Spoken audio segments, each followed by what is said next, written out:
Hello मेरे प्यारे बच्चों, स्वागत है आप सभी का क्लास 11th और क्लास 12th के हिंदी माध्यम के सबसे बेहतरीन यूट्यूब चैनल विक्रम सिंह पर। बच्चों, मैं आपका मैथ्स का टीचर दीपक आप सभी का बहुत बहुत स्वागत करता हूं आज की इस स्पेशल क्लास में। बच्चों, आज हम क्लास 12th की मैथ्स के 4th चैप्टर सारणिक का एक बहुत ही इंपॉर्टेंट टॉपिक पढ़ने जा रहे हैं। ये टॉपिक बेटा इतना इंपॉर्टेंट है, ये आप जान लो कि लगभग हर साल इस टॉपिक से आपके बोर्ड एग्जाम में क्वेश्चन पूछा जाता है और वो भी पूरे 5 अंक का। ठीक है, सो बहुत ही इंपॉर्टेंट टॉपिक है। और इसके अलावा बेटा ये टॉपिक इसलिए भी इंपॉर्टेंट है बिकॉज इस टॉपिक के अंतर्गत आप कुछ इस प्रकार की समस्याओं का हल करना सीखोगे जो कि आपके दैनिक जीवन से जुड़ी हुई हैं। ठीक है, सो कुल मिलाकर के आप इस टॉपिक के अंतर्गत ये जानोगे कि सारणिक और आव्यूह का हमारे दैनिक जीवन में क्या उपयोग है। ठीक है, सो टॉपिक का नाम है सारणिक तथा आव्यूह के अनुप्रयोग। ध्यान से बच्चों आप सभी आज की इस क्लास को अटेंड करिएगा, बहुत ही इंपॉर्टेंट आज की क्लास होने वाली है। चलिए बच्चों, अब शुरू करते हैं हम अपनी आज की इस क्लास को। सबसे पहले बेटा हम इस चैप्टर की प्रोग्रेस देख लेते हैं कि कैसे कैसे हमने इस चैप्टर में अपने कदम आगे बढ़ाए। सो बच्चों, इस चैप्टर के स्टार्टिंग में सबसे पहले मैंने आपको सारणिक के बारे में बताया, जिसमें मैंने आपको सारणिक क्या होता है यह समझाया और सारणिक का प्रसार हम कैसे करते हैं यह भी बच्चों मैंने आपको सिखाया। इससे संबंधित बेटा हमारी एनसीईआरटी प्रश्नावली थी 4.1। देन इसके बाद मैंने आपको सारणिक की सहायता से त्रिभुज का क्षेत्रफल ज्ञात करना सिखाया। इससे संबंधित प्रश्नावली थी हमारी 4.2। फिर इसके बाद बच्चों मैंने आपको उपसारणिक और सहखंड ज्ञात करने सिखाए। इससे संबंधित हमारी प्रश्नावली थी 4.3। देन इसके बाद मैंने आपको आव्यूह का सहखंडज यानी एडजॉइंट ज्ञात करना सिखाया और आव्यूह का व्युत्क्रम ज्ञात करना सिखाया। इनके ऊपर बच्चों हमने काफी एग्जाम्पल्स और क्वेश्चन भी डिस्कस किए और इनसे संबंधित प्रश्नावली थी 4.4। अब हम बात करेंगे सारणिक तथा आव्यूह के अनुप्रयोग के बारे में, जो कि बेटा इस चैप्टर का आखिरी टॉपिक भी है और इससे संबंधित हमारी प्रश्नावली है एनसीईआरटी की 4.5। ठीक है, देखो बेटा जिस ऑर्डर में टॉपिक है उतनी उनकी इंपॉर्टेंस है। ठीक है, एग्जाम में इनसे बेटा 1 या 2 अंक का क्वेश्चन आएगा, इससे भी 1 या 2 अंक का क्वेश्चन ही आएगा, जबकि इन टॉपिक से बेटा 5 अंक का एक बेहतरीन क्वेश्चन पूछा जा सकता है। ठीक है, सो ये टॉपिक आपको बिल्कुल अच्छे से आने चाहिए। अब आव्यूह का सहखंडज और व्युत्क्रम ज्ञात करना आप सब ने पिछली क्लास तक सीख लिया है। यदि किसी बच्चे ने पिछली क्लासेज को नहीं देखा तो प्लीज यार जरूर देखना। उनमें मैंने आव्यूह का सहखंडज कैसे ज्ञात किया जाए इसके बारे में बताया। मैंने बेटा वहां पर आपको आव्यूह के सहखंडज को ज्ञात करने की स्मार्ट ट्रिक भी बताई। फिर चाहे वो 2 गुणा 2 कोटि का आव्यूह हो या 3 गुणा 3 कोटि का ही आव्यूह क्यों ना हो। देखिए बच्चों, 3 गुणा 3 कोटि के आव्यूह के सहखंडज को ज्ञात करने का स्मार्ट तरीका आपकी किताब में भी नहीं दिया गया है, वो तरीका आपको मैंने अपनी तरफ से बताया था। ठीक है, सो आप सब उस तरीके को भी याद में रखिएगा, क्योंकि क्या पता कब किस टाइम पर हमें उसकी जरूरत पड़ जाए। ठीक है, ओके। अच्छा, अब हमारा लास्ट टॉपिक है इस चैप्टर का सारणिक तथा आव्यूह के अनुप्रयोग। इसके बारे में बच्चों हम आज की इस क्लास में बात करेंगे। ठीक है, तो चलिए बच्चों शुरू करते हैं अपनी आज की इस बेहतरीन क्लास को। आज की क्लास को स्टार्ट करने से पहले बेटा मैं आप सबको एक महत्वपूर्ण जानकारी दे देता हूं। वो ये है कि बच्चों डाउटनट लेकर आया है आप सभी क्लास 12th के विद्यार्थियों के लिए 2024 का एक बेहतरीन बैच जिसका नाम है विजेता बैच। ये बैच 2023-2024 के विद्यार्थियों के लिए स्पेशली डिजाइन करके बनाया गया है। इस बैच में बेटा आपको जो टीचर पढ़ाने वाले हैं उनके इंट्रोडक्शन की आप लोग को जरूरत नहीं होगी। मैं जानता हूं आप सब इन सब टीचरों को अच्छे से जानते हो। कभी ना कभी बेटा आपने इनसे कभी ना कभी कुछ ना कुछ तो पढ़ा ही होगा। फिर भी मैं आपको बता देता हूं एक बार फिर से। यहां पर बच्चों आपको फिजिक्स पढ़ाने वाले हैं विपिन सर, बायोलॉजी पढ़ाने वाले हैं पार्थ सर और योगेश सर, केमिस्ट्री आपको पढ़ाने वाले हैं विक्रम सर, फिजिक्स के एक और टीचर हैं गोपाल साहू सर, इंग्लिश की मैम है भूमिका मैम, एंड मैथ्स के आपके सर हैं दीपक सर। ठीक है, यानी कि मैं। तो ये टीचर बच्चों आपको इस बैच के अंदर पढ़ाएंगे।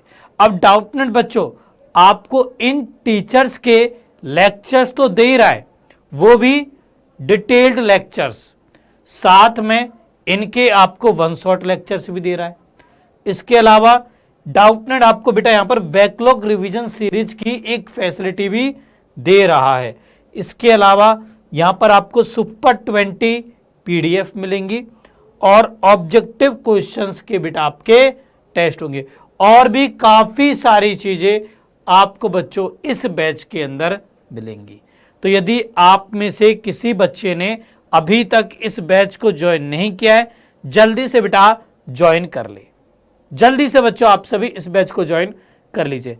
अच्छा बच्चों, अब देखो बेटा ये महीना चल रहा है सावन का, और सावन के इस महीने में डाउटनेट लेकर आया है आप सभी के लिए एक बहुत बड़ी खुशखबरी, और वो बेटा ये है कि डाउटनेट पे चल रही है सावन की महासेल 27 जुलाई से 23 जुलाई तक स्पेशल सेल चल रही है बेटा ये। और इस स्पेशल सेल में क्लास 12 के कोर्सेज पर आपको मिल रहा है फ्लैट 50% का ऑफ। जी हाँ बेटा, यदि आप आज ही विजेता बैच को लेते हो तो आपको 50% का ऑफ मिलेगा। इसके लिए आपको कूपन कोड लगाना है SSS50। ठीक है, तो जल्दी से जल्दी बच्चों आप सभी इस कूपन का फायदा उठा लीजिए। ओके बेटा, चलिए बच्चों अब शुरू करते हैं अपनी आज की क्लास को। क्लास का हमारा टॉपिक है सारणिक तथा अवयव के अनुप्रयोग। ओके बेटा, अच्छा अब देखो बच्चों, सारणिक तथा अवयव के अनुप्रयोग इसको पढ़ाऊंगा मैं आपको बाद में। पहले मैं आप सबको क्लास 10th पर लेकर के जाता हूं। बेटा 10वीं क्लास में आप सब ने दो चरों के रैखिक समीकरण निकाय का हल ज्ञात करना सीखा था। वहां पर बच्चों आपने 3 प्रकार के निकाय पढ़े थे। एक निकाय जिसका कोई हल नहीं होता, दूसरा निकाय जिसका अद्वितीय हल होता था, और तीसरा निकाय जिसके अनंत हल होते थे। वैसे तो बेटा आप लोगों ने निकाय तो 2 ही प्रकार के पढ़े होंगे, संगत और असंगत निकाय। ठीक है, आप सबने बेटा 10वीं क्लास में पढ़ा है कि निकाय हमारे 2 प्रकार के हैं। एक है संगत निकाय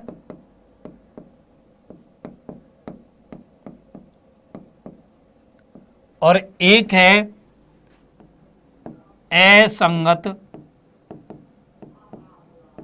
निकाय। अब संगत निकाय में भी बेटा 2 पार्ट है। यहां पर भी बच्चों 2 पार्ट है। एक निकाय में तो अद्वितीय हल होता है, अद्वितीय हल, और एक में अनंत हल होता है, अनंत हल। ठीक है, जबकि असंगत निकाय में केवल एक ही होता है और वो होता है कोई हल नहीं। अच्छा बच्चों, यहां पर यदि हम इन निकायों की परिभाषा देखें तो संगत निकाय की परिभाषा हो जाएगी संगत निकाय। इसकी परिभाषा होगी वह निकाय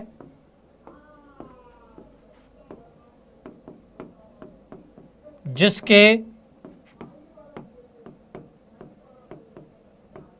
हलों का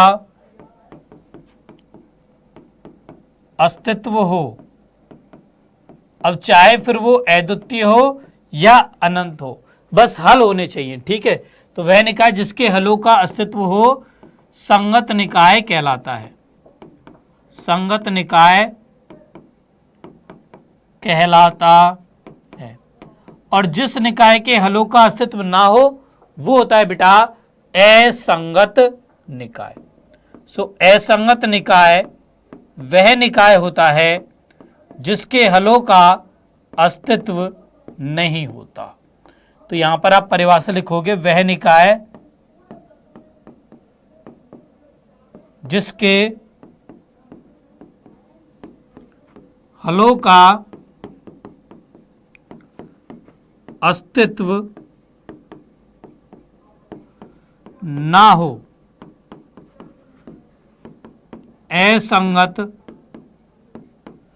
निकाय कहलाता है। क्लियर बेटा? सो ये बच्चों हमारे निकाय थे दो, जो कि आपने 10वीं क्लास में पढ़े थे। अच्छा बच्चों, आप सब ने 10वीं क्लास में दो चरों के रैखिक समीकरण निकाय का हल 3 विधियों से ज्ञात करना सीखा था, प्रतिस्थापन, विलोपन और वज्रगुणन। अच्छा, इसके अलावा आपने एक चौथी विधि भी पढ़ी थी, आलेखीय विधि, ठीक है। अब बेटा हम इसके अंतर्गत भी 2 तथा 3 चरों के रैखिक समीकरण निकाय का हल ज्ञात करना सीखेंगे। देखिए बच्चों, जब आपने आव्यूह और सारणिक चैप्टर पढ़े थे ना, तो आपके खुद के दिमाग में बेटा एक जिज्ञासा रही होगी कि सर इन टॉपिक्स का या इन चैप्टर्स का हमारे डेली लाइफ में क्या यूज है। सो बच्चों, इन चैप्टर्स का डेली लाइफ में यूज यही है कि हम इसकी सहायता से रैखिक समीकरण निकायों का हल ज्ञात करते हैं। अब चाहे फिर वो 2 चर वाला हो, 3 चर वाला हो, 4 चर वाला हो या n चर वाला हो। जी हाँ बेटा, आप सबने बिल्कुल सही सुना, हम सारणिक तथा आव्यूह की सहायता से n चरों के रैखिक समीकरण निकाय का भी हल ज्ञात कर सकते हैं। ये बच्चों आप पढ़ोगे इंजीनियरिंग में। जब बेटा आप 12th के बाद इंजीनियरिंग करोगे ना, तो वहां पर आपको फर्स्ट सेमेस्टर में इसके बारे में पढ़ाया जाएगा कि कैसे आप आव्यूह और सारणिक की सहायता से n चरों के रैखिक समीकरण निकाय का हल ज्ञात करोगे, ठीक है। तो वो बात की कहानी है। अभी के लिए हमारा ओनली फोकस होगा बोर्ड क्लास, और बोर्ड में बच्चों आपके 2 प्रकार के ही रैखिक समीकरण निकायों का आपको हल ज्ञात करना सीखना है। 2 चरों का रैखिक समीकरण निकाय और 3 चरों का रैखिक समीकरण निकाय। यहां पर हम 3 चरों से ज्यादा चर के बारे में बात नहीं करेंगे, ठीक है। अच्छा, अब 2 चरों के रैखिक समीकरण निकाय का हल हम आव्यूह की सहायता से, सारणिक की सहायता से कैसे ज्ञात करेंगे, ये बच्चों आप सब समझिएगा, ठीक है। सो सबसे पहले मैं यहां पर 2 चरों का एक रैखिक समीकरण निकाय लिख रहा हूं। मान लो ये है a1x प्लस b1y बराबर c1 and a2x plus b2y बराबर में c2। ये मान लो बेटा मेरे पास 2 चरों का एक रैखिक समीकरण निकाय है। अब इसका मुझे हल ज्ञात करना है। सो इसके लिए बच्चों आपको सबसे पहले इन दिए गए रैखिक समीकरणों को आव्यूह रूप में परिवर्तित करना पड़ेगा। अब आव्यूह रूप देखो इनका कैसा बनेगा। इनका आव्यूह रूप बेटा ऐसा बन जाएगा, यहां पर देखिए a1 b1 a2 b2, इसका गुणा करेंगे हम आव्यूह x y के साथ, ये बराबर हो जाएगा c1 c2 के। ध्यान से देखिए बेटा, क्या ये चीज और ये चीज सेम है क्या? चेक करो।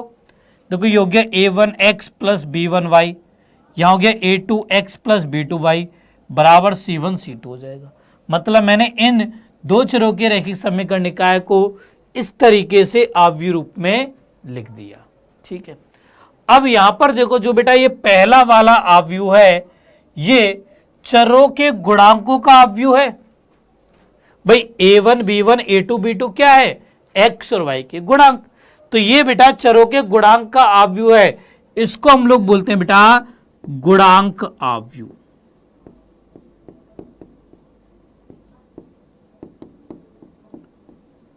और इसको हम कैपिटल A से व्यक्त करते हैं। ठीक है, ये बेटा x और y का अवयव है, मतलब चर का अवयव है, तो इसको हम बोलते हैं चर अवयव। इसको बच्चों हम कैपिटल X से व्यक्त करते हैं, बराबर का चिन्ह है। यहां पर C1 C2 क्या है, C1 C2 बेटा अचर हैं, तो ये होता है बेटा अचर अवयव।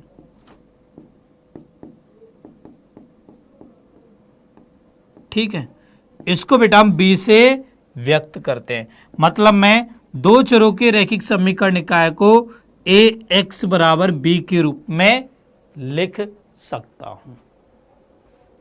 बेटा मैं दो चरों के रैखिक समीकरण निकाय को ax बराबर b के रूप में कुछ इस प्रकार से लिख सकता हूं। सेम ऐसे ही हम बात करते हैं तीन चरों के रैखिक समीकरण निकाय के बारे में। अब मान लो तीन चरों का रैखिक समीकरण निकाय है a1x plus b1y plus c1z बराबर d1,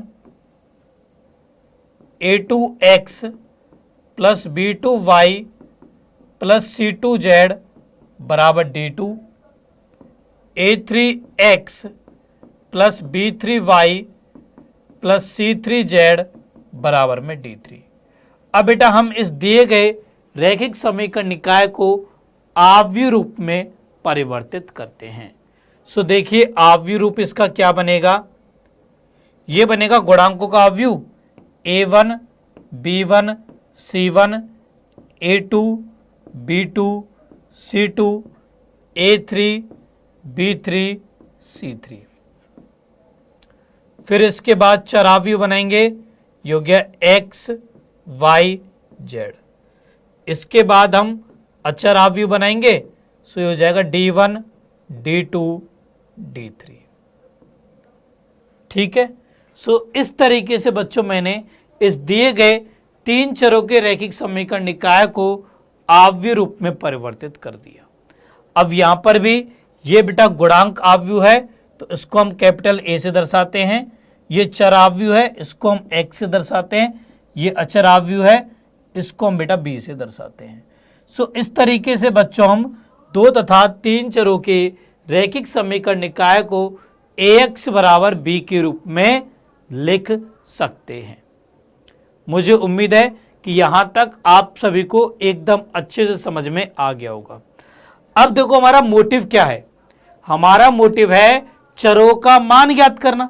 भाई हम रैखिक समीकरण निकाय का हल ज्ञात करना चाहते हैं, मतलब हम चरों के मान ज्ञात करना चाहते हैं। अब चर कौन से हैं, चर वाला आव्यूह कौन सा है, x आव्यूह, मतलब मैं यहां पर x आव्यूह का मान ज्ञात करना चाहता हूं।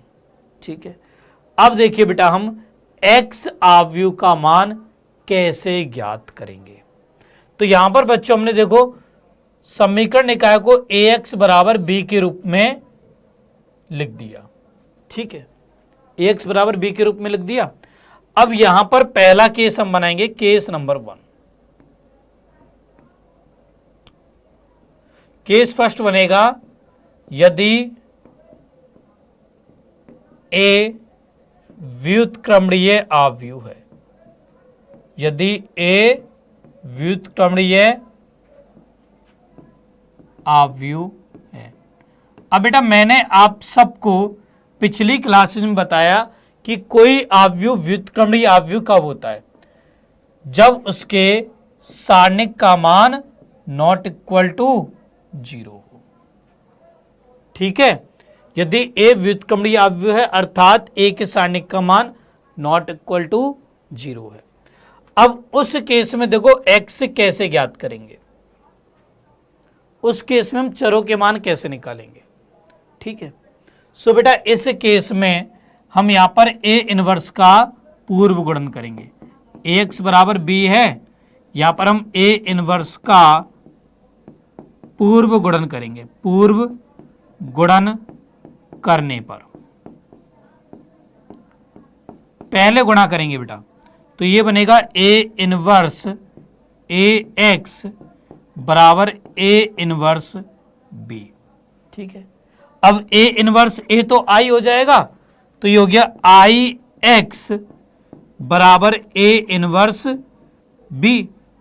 अब आई का गुणा एक्स के साथ करोगे तो एक्स से मिलेगा, तो यहां पर हो जाएगा एक्स बराबर ए इनवर्स बी। इस तरीके से बेटा हम एक्स आव्यूह ज्ञात करते हैं। यहां पर बच्चों ए इनवर्स बराबर होगा 1/a का सारणिक गुणा एडजॉइंट ऑफ ए। ठीक है, सो ऐसे बच्चों हम रैखिक समीकरण निकायों का हल आव्यूह और सारणिक की सहायता से ज्ञात करते हैं। देखो हम यहां पर आव्यूह के व्युत्क्रम द्वारा रैखिक समीकरणों के निकाय का हल ज्ञात कर रहे हैं। क्लियर बेटा, क्लियर।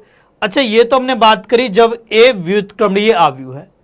अब मान लो कि ए व्युत्क्रमणीय आव्यूह नहीं है, अर्थात ए अव्युत्क्रमणीय आव्यूह है।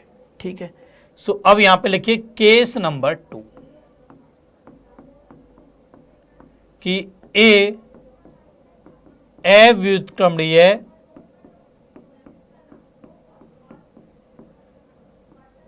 आव्यूह है। अब देखो इस केस में हम क्या करेंगे, मतलब ये कि ए के सारणिक का मान इक्वल टू है 0 के। ठीक है, अब इस केस में बच्चों हम निकालेंगे एडजॉइंट ऑफ ए गुणा बी। ये बेटा हम यहां पर ज्ञात करेंगे। ठीक है, अब यदि एडजॉइंट ऑफ ए गुणा बी नॉट इक्वल टू 0 आता है तो उस केस में निकाय असंगत होगा, और निकाय असंगत है इसका मतलब है कि हलों का अस्तित्व नहीं होगा। ठीक है, निकाय असंगत होगा तथा कोई हल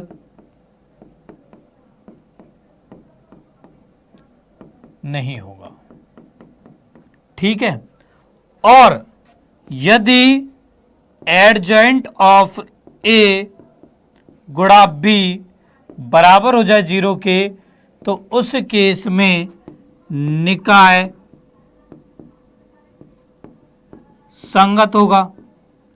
अब निकाय संगत में बेटा हमारे पास 2 केस थे, अद्वितीय हल वाला भी और अनंत हल वाला भी।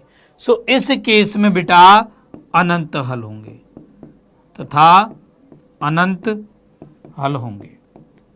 अब आप सब सोच रहे होंगे फिर सर अद्वितीय हल कहां पर होगा, तो वो होगा बेटा इस वाले केस में। यहां पर निकाय संगत व अद्वितीय हल होंगे। क्लियर बच्चों, तो इस तरीके से बच्चों हम 2 तथा 3 चरों के रैखिक समीकरण निकाय का हल ज्ञात करते हैं। अब देखो आपको करना क्या है, मेन बीमारी तो बेटा यही है कि हमें करना क्या है। सो इसको बच्चों मैं आपको एक एग्जाम्पल के थ्रू समझाता हूं। तो यहां पर हमारे पास एक उदाहरण है, क्वेश्चन इस प्रकार से कि निम्नलिखित समीकरण निकाय को हल कीजिए। यहां पर बेटा हमें समीकरण निकाय दे रखा है 2x + 5y = 1, 3x + 2y = 7। मुझे इस समीकरण निकाय को हल करना है। अब वैसे तो 2 चरों का रैखिक समीकरण निकाय है, हम इसको प्रतिस्थापन, विलोपन या वज्रगुणन में से किसी भी विधि से कर सकते हैं, बट यहां पर बेटा हम सारणिक और आव्यूह की सहायता से इसके हल ज्ञात करेंगे। इस समीकरण निकाय को हम हल करेंगे। ठीक है, सो देखो कैसे करेंगे। सबसे पहला स्टेप है बेटा, आपको सबसे पहले दिए गए समीकरण निकायों को आव्यूह रूप में परिवर्तित करना है। देखिए बच्चों, मैं आपको जो भी बता रहा हूं ना उसको आप ध्यान से सुनिए, अपने दोनों कानों को बेटा खुला करके सुनिए, क्योंकि जो मैं आपको बात बता रहा हूं वो बहुत ही पते की बात है, लाख पते की बात है बेटा। ओके, सबसे पहले यहां पर आपको दिए गए समीकरण निकायों को आव्यूह रूप में परिवर्तित करना है। अब कैसे परिवर्तित करोगे? वेरी सिंपल है यार। आप लोग सबसे पहले एक आव्यूह बनाइएगा, ये होगा गुणांक आव्यूह, जो कि चरों के गुणांकों से बने हुआ आव्यूह होगा। तो गुणांक क्या क्या है? 2 है, 5 है, 3 है और 2 है। ये बन गया गुणांक आव्यूह। फिर इसके बाद बनाइए चराव्यूह। चर यहां पर है x और y।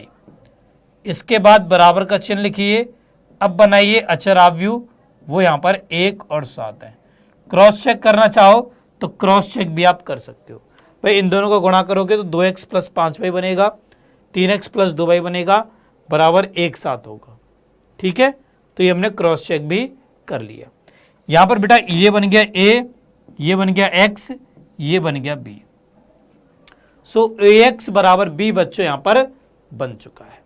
ठीक है, अच्छा अब इसके बाद में बच्चों आपको यहां पर सबसे पहले a के सारणिक का मान ज्ञात करना है। देखिए आपने इन्हें आव्यूह रूप में परिवर्तित कर दिया। अब आव्यूह रूप में परिवर्तित करने के बाद आपको आव्यूह a के सारणिक का मान निकालना है। a का सारणिक देखिए क्या आएगा, ये बराबर हो जाएगा सारणिक 2 5 3 2। ये हो जाएगा 2 दूनी 4 -3 पंजे 15। तो ये बेटा -11 आ जाएगा, मतलब नॉट इक्वल टू 0। इसका मतलब ए व्युत्क्रम ये आव्यूह है, निकाय संगत है और अद्वितीय हल है। ठीक है, ये सारी चीजें बच्चों मुझे यहां पर पता चल चुकी हैं। ओके, अब देखो हम ए इनवर्स कैसे निकालेंगे। ए इनवर्स बराबर होगा 1/a का सारणिक गुणा एडजॉइंट ऑफ ए। ये होगा बेटा ए इनवर्स। ठीक है, अच्छा अब ए का सारणिक तो मेरे पास आ चुका, अब मुझे चाहिए एडजॉइंट ऑफ ए। अब एडजॉइंट ऑफ ए कैसे निकालेंगे? बेटा 2 × 2 कोटि का आव्यूह है ना ये तो। इसका एडजॉइंट निकालना क्या दिक्कत है? ये तो हमारे बाएं हाथ का खेल है, क्योंकि मैंने आपको 2 × 2 कोटि के आव्यूह का सहखंडज ज्ञात करने का स्मार्ट तरीका बता रखा है। ठीक है, उससे हम एडजॉइंट ऑफ ए निकालेंगे। इनका स्थान बदल दो, तो 2 2 इनके चिन्ह बदल दो बेचारों के, तो -5 -3 हो जाएगा। यह आ गया एडजॉइंट ऑफ ए। यहां पर मान रख दो, तो यहां से बेटा हमारे पास ए इनवर्स बराबर हो गया -1/11 एडजॉइंट ऑफ ए 2 -5 -3 2। यह आ गया बेटा ए इनवर्स। ठीक है, अब ए इनवर्स ज्ञात करने के बाद अब हम निकालेंगे x, और x क्या होगा? ए इनवर्स b के बराबर। ठीक है, तो यहां पर आप लिखोगे x बराबर ए इनवर्स b। अब x आव्यूह को आप यहां पर लिखिए। x आव्यूह क्या है? x y बराबर ए इनवर्स बेटा हमारे पास आया -1/11। यहां पर आव्यूह 2 -5 -3 2 एंड बी आव्यूह बच्चों हमारे पास है 1 और 7।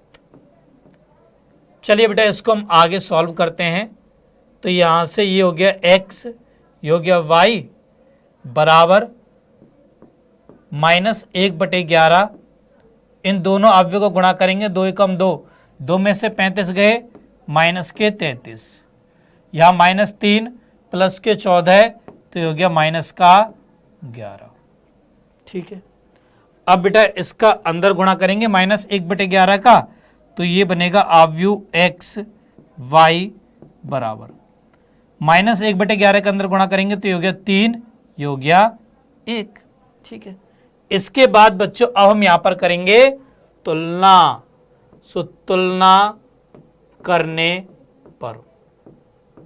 तुलना करने पर बेटा ये हो जाएगा x बराबर 3 y बराबर में 1। ये बेटा यहां पर बन जाएगा।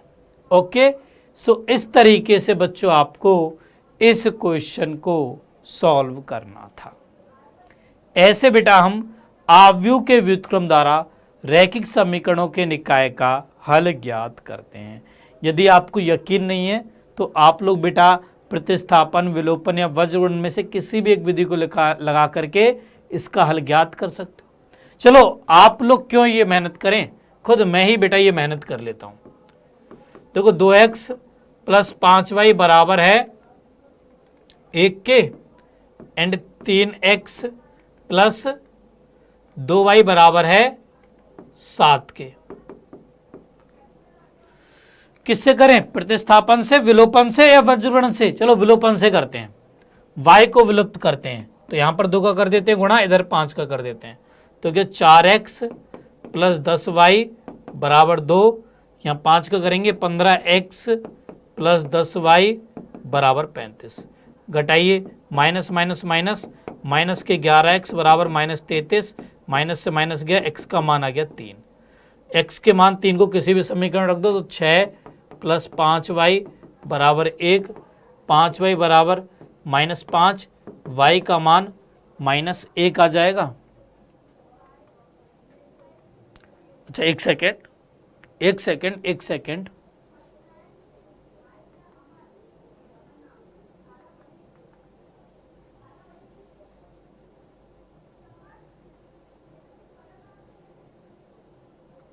हाँ कहीं पर तो कुछ ना कुछ गड़बड़ कर दी हमने, रुको एक सेकंड देखने दो।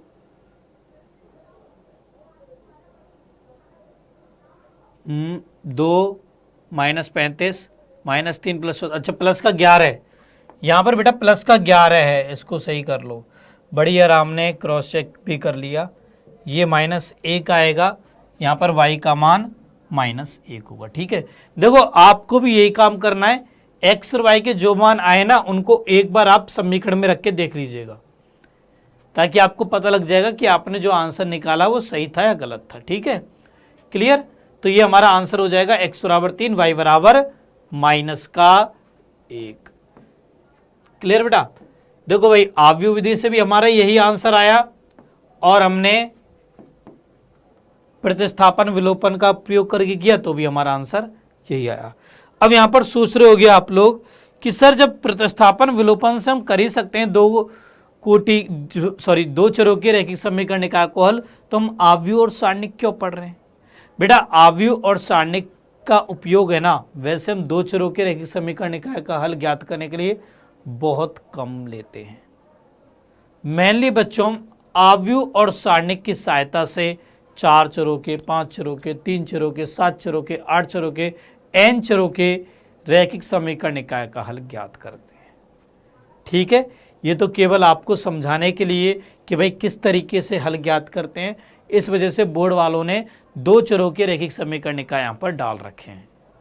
बाकी जब आप आगे की क्लासेज में जाओगे तो आप वहां पर 4 चरों के रैखिक समीकरण निकाय का भी हल ज्ञात करना आव्यूह और सारणिक की सहायता से देखोगे। ठीक है, क्लियर? यहां तक सबको समझ में आ गया? चलो, ये तो हमने दो चरों का रैखिक समीकरण निकाय देखा। चलिए अब हम 3 चरों के रैखिक समीकरण निकाय के बारे में बात करते हैं। तो यहां पर बेटा हमारे पास एक रैखिक समीकरण निकाय है 3 चरों का। इसको बच्चों में आव्यूह विधि से हल करना है। देखो बेटा जैसे इस क्वेश्चन में लिखा हुआ है ना, सेम ऐसे ही आपसे एग्जाम में भी पूछा जाएगा। फर्क आएगा तो केवल इन डिजिट्स का, यहां पर ये जो गुणांक और अचर पद लिखे हुए ना इनका फर्क आएगा, बाकी सब कुछ सेम रहने वाला है। ठीक है, अब देखो इसको कैसे सॉल्व करेंगे। सबसे पहले बच्चों आपको दिए गए समीकरण निकाय को आव्यूह रूप में परिवर्तित करना है। ठीक है, अब कैसे परिवर्तित करोगे? यहां पर सबसे पहला आव्यूह बनाओगे गुणांक आव्यूह, जो कि चरों के गुणांकों से बना हुआ आव्यूह होगा। तो ये हो जाएगा 3 माइनस 2 3 2 1 माइनस 1 4 माइनस 3 2। ये हो गया बेटा गुणांक आव्यूह। अब चर आव्यूह बनाते हैं, सो ये हो गया x y z। बराबर, अब बनाते हैं बेटा हम यहां पर अचर आव्यूह, ये हो जाएगा 8 1 4, ये बच्चों यहां पर बन गया। ठीक है, सो मैंने ये लिख दिया ax बराबर b, इस रूप में बेटा मैंने इसको लिख दिया। ठीक है, अच्छा अब देखिए आगे क्या करेंगे। आगे बच्चों हम ज्ञात करेंगे इस आव्यूह a के सारणिक का मान, क्योंकि कहानी बच्चों यहीं से स्टार्ट होने वाली है। जब तक आप a के सारणिक का मान ज्ञात नहीं करोगे ना, आपको कैसे पता चलेगा कि भाई a व्युत्क्रमणीय है या अव्युत्क्रमणीय है। ठीक है, तो सबसे पहले तो आपको दिए गए समीकरण निकाय को आव्यूह रूप में परिवर्तित करना है, देन उसके बाद आपको आव्यूह a के सारणिक का मान ज्ञात करना है। अब a का सारणिक बराबर होगा सारणिक 3 -2 3 2 1 -1 4 -3 2, ये बेटा बन जाएगा। अब मुझे इसका मान ज्ञात करना है। सो ऐसा करते हैं हम यहां पर किसी एक पंक्ति या स्तंभ के अंदर प्रसार कर देते हैं। भाई किसी में भी जीरो नहीं है तो मैं पहली पंक्ति के अनुदेश प्रसार करता हूं, चिन्ह भी लगा देता हूं प्लस माइनस प्लस। ठीक है, प्रसार करेंगे, ये हो जाएगा प्लस का 3 सारणिक, पहली पंक्ति गई, पहला स्तंभ गया, ये हो गया 1 -1 -3 2, अगला अवयव माइनस है -2 तो हो गया प्लस का 2 सारणिक, पहली पंक्ति दूसरा स्तंभ चला गया तो 2 -1 4 2 हो जाएगा। फिर अगला अवयव 3 है, प्लस का 3 सारणिक, पहली पंक्ति तीसरा स्तंभ गया तो हो गया 2 1 4 -3। चलिए बेटा अब इसका मान निकालते हैं, तो हो गया 2 एकम 2 3 गुणा 2 माइनस माइनस प्लस का 3 तो ये माइनस का 3 हो जाएगा, प्लस का 2 गुणा, ये हो गया 2 दूनी 4 माइनस माइनस माइनस प्लस का 4 हो जाएगा। ठीक है, प्लस का 3 गुणा, ये हो गया माइनस का 6 माइनस का 4, ये बेटा यहां पर बन जाएगा। ठीक है, सो यहां से आगे बच्चों ये हो जाएगा, 2 में से 3 गया -1 तो हो गया माइनस का 3, 4 और 4 8 8 दूनी 16, यहां पर माइनस के 10 तो माइनस के 30 हो गए, तो माइनस के 33 प्लस के 16 ये माइनस के 17 हो जाएंगे। ठीक है, सो यहां पर बेटा हमारे पास a के सारणिक का मान आ गया -17, अर्थात ये 0 के बराबर नहीं है, मतलब a व्युत्क्रमणीय आव्यूह है, अर्थात निकाय हमारा संगत है और इसके अद्वितीय हल हैं। ये चीजें बच्चों मुझे यहां पर पता चल चुकी हैं। ठीक है, सो अब इसके बाद हम ज्ञात करेंगे a इनवर्स, और a इनवर्स को ज्ञात करने के लिए बच्चों मुझे चाहिए होती हैं दो चीजें, एक तो a का सारणिक और एक a का सहखंडज। अब a के सारणिक का मान तो मेरे पास आ चुका, मुझे ज्ञात करना है a का सहखंडज। ठीक है, सो अब हमें एडजॉइंट ऑफ a निकालना है। अब बेटा एडजॉइंट यदि हमें किसी आव्यूह का निकालना हो तो उसके लिए सबसे पहले हमें निकालने होते हैं उपसारणिक।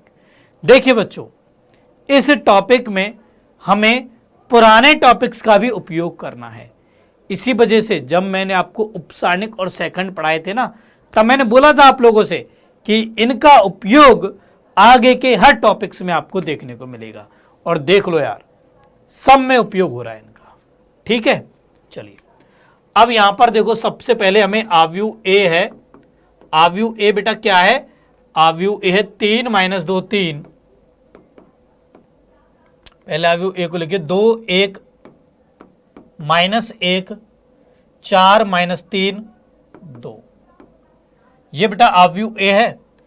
प्रत्येक अवयव के उपसारणिक यहां पर ज्ञात करो। सो M11 बराबर हो जाएगा सारणिक 1 -1 -3 2, ये बेटा हो जाएगा 2 -3 मतलब माइनस का 1।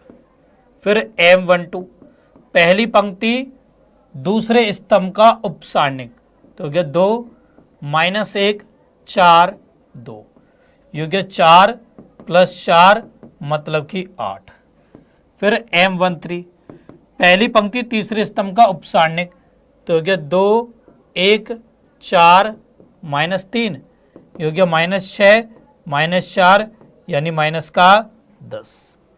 ठीक है। अच्छा, इसके बाद देखिए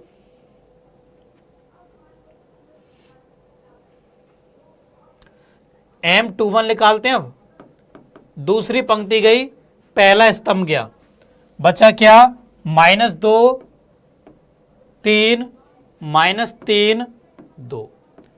इसका मान देखिए कितना हो जाएगा, -4 प्लस के 9, तो ये बेटा 5 आ जाएगा। M22 दूसरी पंक्ति गई, दूसरा ही स्तंभ जा चुका है, तो ये बच गया 3 3 4 2, ये हो जाएगा 3 दूनी 6 -12 मतलब कि माइनस का 6। M22।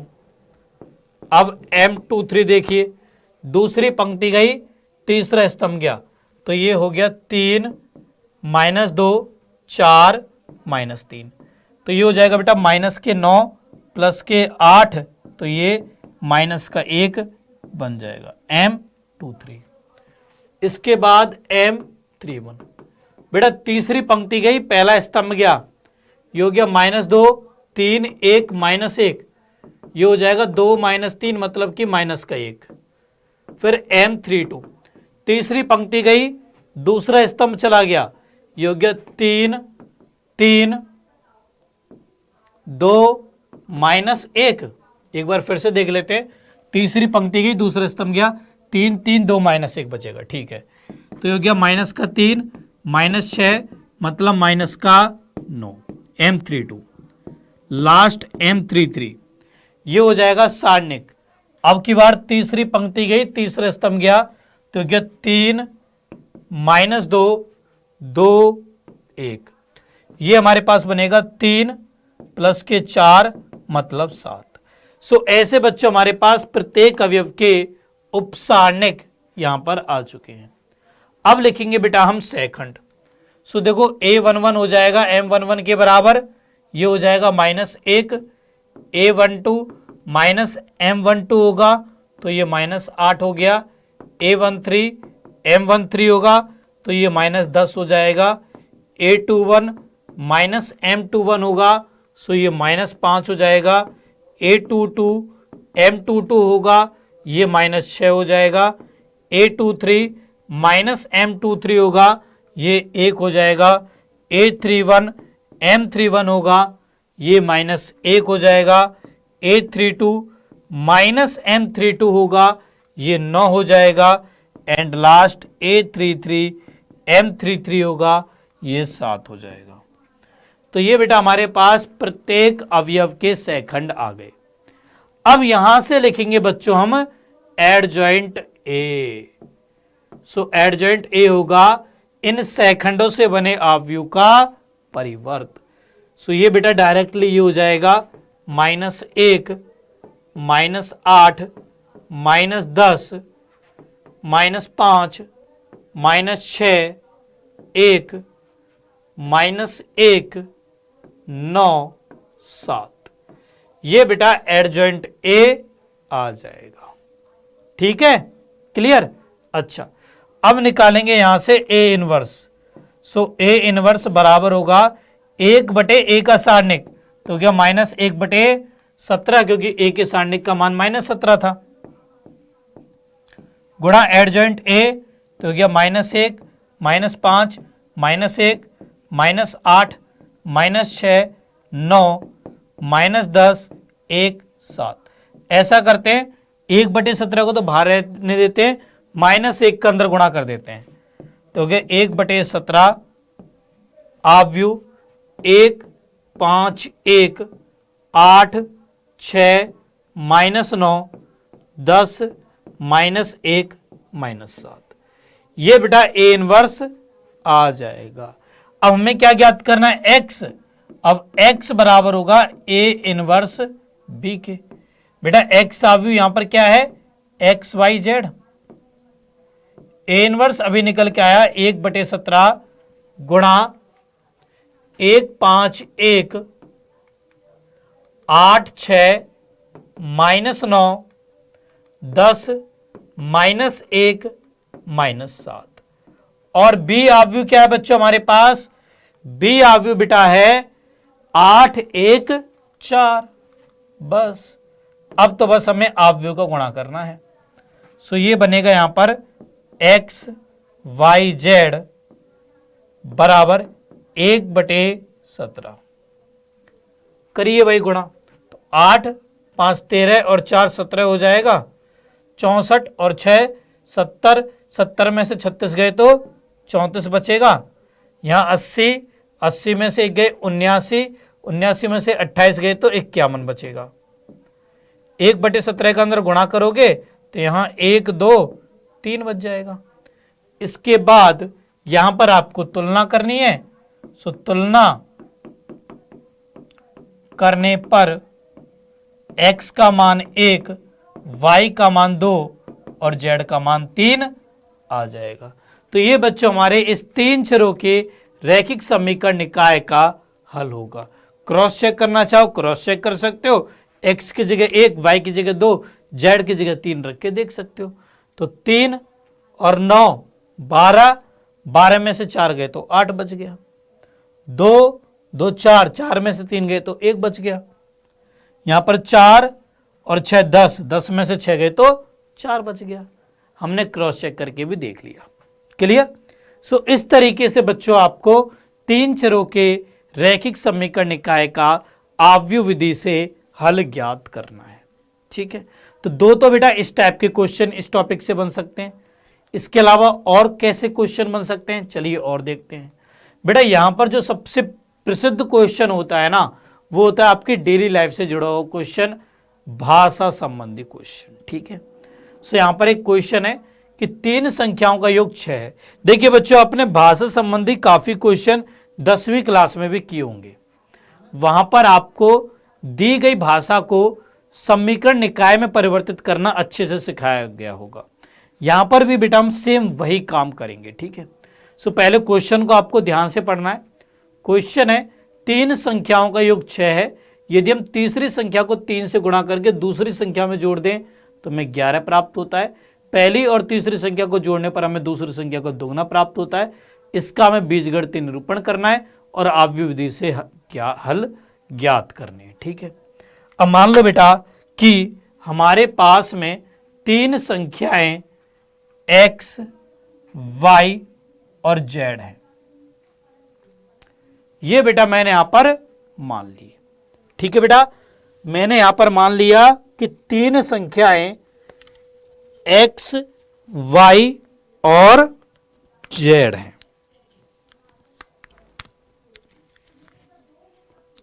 ओके बच्चों, अच्छा अब देखो क्वेश्चन में क्या कहा गया है। एक एक लाइन को ध्यान से पढ़ना। 3 संख्याओं का योग 6 है।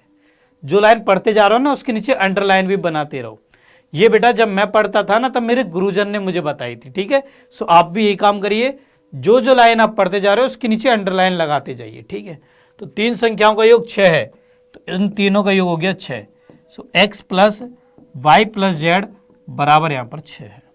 ठीक है, आगे कहा गया यदि हम तीसरी संख्या को, तीसरी संख्या नहीं जेड को 3 से गुणा करके, भाई जेड को गुणा किया 3 से तो 3 जेड बन गया, दूसरी संख्या में जोड़ दें, दूसरी यानी कि वाई में जोड़ दें तो हमें 11 प्राप्त होता है। ये भाई 11 के बराबर हो गया। ठीक है, इसके बाद 11 प्राप्त हो गया। अब हमें पहली और तीसरी संख्या को जोड़ने पर, पहली x है तीसरी z है, इनको जोड़ने पर हमें दूसरी संख्या का दुगना प्राप्त होता है। दूसरी संख्या y है, y का दुगना 2y हो जाएगा। ये बेटा में प्राप्त होता है, ये मैंने लिख दिया। तो इनका हमें बीजगणितीय निरूपण करना है। तो हमारे पास देखो पहला समीकरण क्या बनेगा, x plus y plus z बराबर 6। दूसरा समीकरण यहां पर बनेगा y प्लस 3z बराबर में 11। और तीसरा समीकरण यहां पर बनेगा, भाई y वाले पद को उधर ले आऊंगा, सो x minus 2y plus z बराबर 0। ये बेटा हमारे पास 3 चरों का रैखिक समीकरण निकाय हो जाएगा। ठीक है, अब ये तो बच्चों हमने बीजगणितीय निरूपण कर दिया, अब मुझे इसका आव्यूह विधि से हल भी ज्ञात करना है। ठीक है, सो देखो आव्यूह विधि से इसका हल कैसे ज्ञात करेंगे। पहले बेटा इसको हम आव्यूह रूप में लिखते हैं, तो ये बनेगा 1 1 1 0 1 3। यहाँ पे 0 आएगा क्योंकि x का गुणांक यहाँ 0 है, ऐसे लिख सकते हैं ना भाई इसको हम, तो x का गुणांक 0 है, यहाँ पर 1, यहाँ -2, यहाँ 1। गुणा करिए आप आव्यूह x से, मतलब XYZ से, बराबर में अचर आव्यूह आ जाएगा 6 11 0। ठीक है, सो ये बच्चों हमारे पास ax बराबर b रूप हो गया। अब यहां पर पहले आप इस आव्यूह a के सारणिक का मान ज्ञात करो।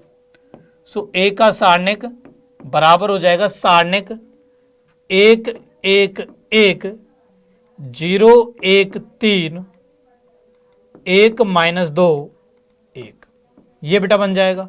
अब यहां देखो पहले स्तंभ में 1 0 है, तो हम C1 के अनुदिश प्रसार कर देते हैं, प्लस माइनस प्लस। ठीक है, सो ये हमारे पास बनेगा एक सारणिक, पहली पंक्ति गई, पहले स्तंभ गया, सो 1 3 -2 1, अगला 0 है, 0 के साथ सब कुछ 0 हो जाएगा, प्लस अगला 1 है सारणिक, तीसरी पंक्ति गई, पहला स्तंभ गया, तो ये बच गया 1 1 1 3। देखो कितना हो जाएगा, योग्य 1 माइनस माइनस प्लस 3 दूनी 6, -0 प्लस योग्य 3 कम 3 माइनस का 1, तो 6 और 1 7, 3 में से गए तो 2, तो ये कितना आ गया 9। a के सारणिक का मान बेटा 9 आ गया, मतलब नॉट इक्वल टू 0 है। क्या है बेटा, ये नॉट इक्वल टू 0 है। ठीक है, सो इसका मतलब आव्यूह a व्युत्क्रमणीय है, निकाय संगत है और अद्वितीय हल होंगे। ठीक है, अब हल ज्ञात करना है तो इसके लिए x निकालना पड़ेगा, x बराबर होता है a इनवर्स b। अब मैं a इनवर्स निकालना पड़ेगा, सो a इनवर्स बराबर होता है 1/a का सारणिक गुणा एडजॉइंट ऑफ a। अब a का सारणिक तो हमने निकाल लिया, अब ज्ञात करना में a का सेकंड आव्यूह। ठीक है, सो आव्यूह a बच्चों हमारे पास है यहां पर 1 1 1 0 1 3 1 -2 1। यहां पर बेटा हम इसका सेकंड आव्यूह निकालेंगे। सो इसके लिए बेटा पहले मुझे इस आव्यूह a के प्रत्येक अवयव के उपसारणिक ज्ञात करने पड़ेंगे। चलिए जल्दी से उपसारणिक निकालते हैं। तो m11 बराबर हो जाएगा सारणिक 1 3 -2 1, ये हो जाएगा 1 प्लस का 6 मतलब 7। इसी प्रकार m12 पहली पंक्ति की बेटा दूसरा स्तंभ चला गया, तो ये आ गया 0 3 1 1, ये हो गया मेरे पास -3। m13 पहली पंक्ति गई, तीसरा स्तंभ चला गया, तो क्या 0 1 1 -2, ये हो जाएगा -1। फिर m21 दूसरी पंक्ति गई, पहला स्तंभ चला गया, तो ये हो गया 1 1 -2 1, ये बन गया 1 प्लस का 2 यानी 3 m21। m22 दूसरी पंक्ति गई, दूसरा स्तंभ चला गया, ये हो गया 1 1 1 1, तो ये बेटा 0 बन जाएगा। ठीक है, फिर m23 दूसरी पंक्ति गई, तीसरा स्तंभ गया, तो गया 1 1 1 -2, ये हो जाएगा -2 -1 मतलब माइनस का 3। देन इसके बाद m31 तीसरी पंक्ति गई, पहला स्तंभ गया, ये बन गया 1 1 1 3 3 -1, ये हो गया 2। m32 तीसरी पंक्ति गई, दूसरा स्तंभ गया, ये बन गया 1 1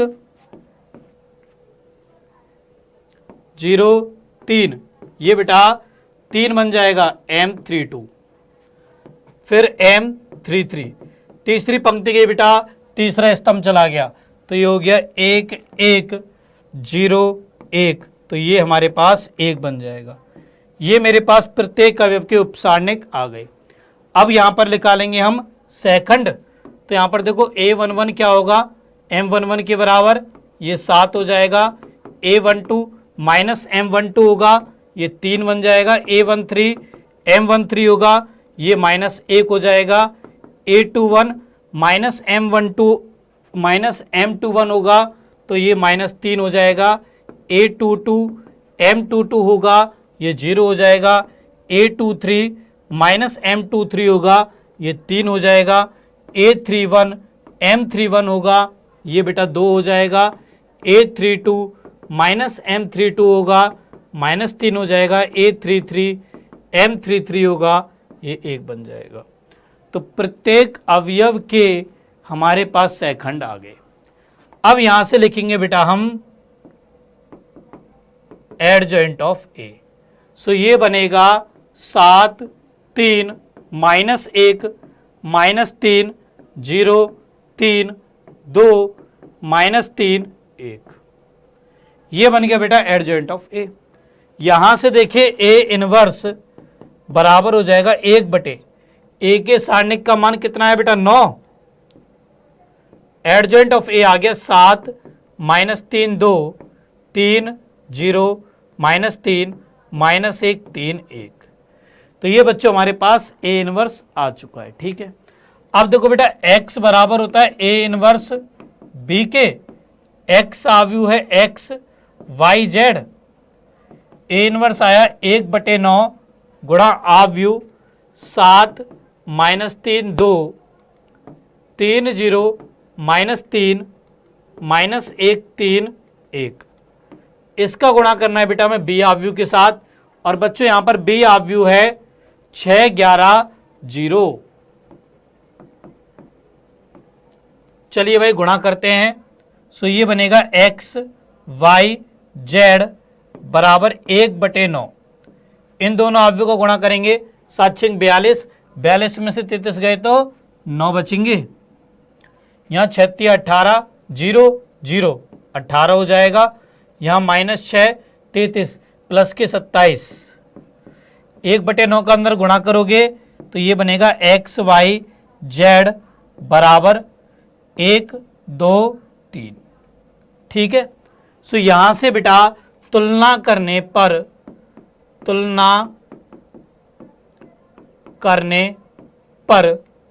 x का मान 1 आएगा, y का मान 2 आएगा और z का मान बेटा 3 आ जाएगा। ठीक है, सो ऐसे बच्चों आपको इस क्वेश्चन को सॉल्व करना था।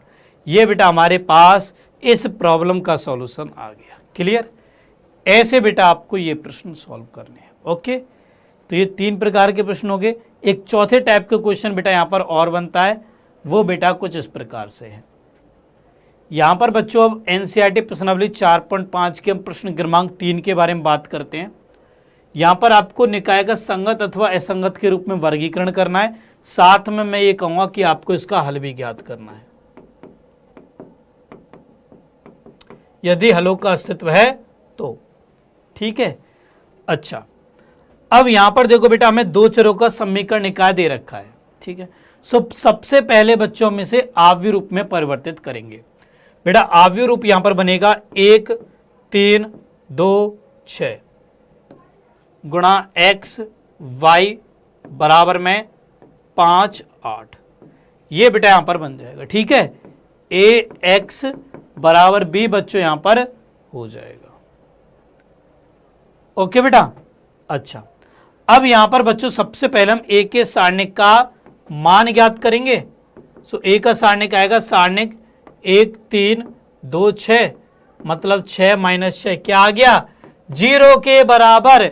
ए के सारणिक का मान बेटा यहां पर 0 के बराबर आ गया, मतलब ए हमारा अव्युत्क्रमणीय आव्यूह है। तो अब इस केस में क्या करेंगे, इस केस में बच्चों हम निकालेंगे एडजॉइंट ऑफ ए गुणा बी। ये बच्चों हम यहां पर ज्ञात करेंगे। ठीक है, सो अब देखो एडजॉइंट ऑफ ए क्या बनेगा, स्मार्ट ट्रिक मालूम है, लगाएं उसको। तो एडजॉइंट ऑफ ए बन जाएगा, इनका स्थान बदल दो 6 1, इनका चिन्ह बदल दो -3 -2। यह आ गया बेटा एडजॉइंट ऑफ ए। अब देखो एडजॉइंट ऑफ ए गुणा बी क्या बनेगा, तो एडजॉइंट ऑफ ए आया 6 -3 -2 1। इसका गुणा करेंगे हम बी आव्यूह से, बी आव्यूह बेटा 5 8। करिए भाई गुणा, ये हो जाएगा 6 5 30, 30 में से 24 जाएंगे, यहां आ गया 6, यहां -10 प्लस के 8, यहां आ गया माइनस का 2, यह आ गया एडजॉइंट ऑफ ए गुणा बी। क्या बेटा ये शून्य के बराबर है? नहीं, इसका मतलब अतः निकाय असंगत है वह कोई हल नहीं है। ठीक है, वहीं यदि बेटा एडजॉइंट ए गुणा बी 0 के बराबर आ जाता तो हम कह देते निकाय संगत है वह इसके अनंत हल है। क्लियर? सो ये 4 टाइप के क्वेश्चन बेटा इस टॉपिक से बनते हैं। मैंने आपको चारों टाइप के क्वेश्चन करवा दिए। ठीक है, अब मैं आप लोगों से गुजारिश करता हूं कि आप सब एनसीईआरटी प्रश्नावली 4.5 के प्रश्नों को खुद से करके जरूर देखें। ओके, अब चलिए बेटा आज की इस इंपॉर्टेंट क्लास को यहीं पे स्टॉप करते हैं। क्लास को ख़त्म करने से पहले, जाने से पहले बच्चों में एक बार फिर से आपको याद दिला देता हूं कि बेटा डाउटनट ने स्टार्ट किया है क्लास 12th का एक न्यू बैच जिसका नाम है विजेता बैच। इस बैच में आपको पढ़ा रहे हैं इंडिया के सबसे बेहतरीन टीचर। ये आपको बेटा 12th के डिटेल्ड लेक्चर्स देंगे, 1 शॉट लेक्चर भी बच्चों यही देंगे। इसके अलावा आपको बेटा डाउटनेट की तरफ से बैकलॉग रिवीजन सीरीज मिलेगी, सुपर 20 पीडीएफ मिलेगी और ऑब्जेक्टिव क्वेश्चंस के आपके टेस्ट होंगे। तो ये सारी चीज़ें बच्चों आपको इस बैच के अंदर दी जाएंगी। सो यदि आपने अभी तक इस बैच को ज्वाइन नहीं किया है, जल्दी से जल्दी बेटा आप सभी इस बैच को ज्वाइन कर लीजिए। इसके अलावा बच्चों डाउटनेट आप सबके लिए और भी काफ़ी सारी चीज़ें सोच रहा है, तो प्लीज़ यार आप सब उन सब चीज़ों पर भी ध्यान दीजिए और अपने भविष्य को सुनहरा बनाइए। ठीक है, चलिए बेटा अब चलिए आज की इस क्लास को हम यहीं पे स्टॉप करते हैं। मुझे उम्मीद है कि आप सबको ये क्लास बहुत अच्छी लगी होगी। चलिए अब जल्दी हमारी मुलाकात होगी नेक्स्ट क्लास में। तब तक के लिए बेटा bye bye, take care everyone बच्चों, बाय बेटा, बाय बाय।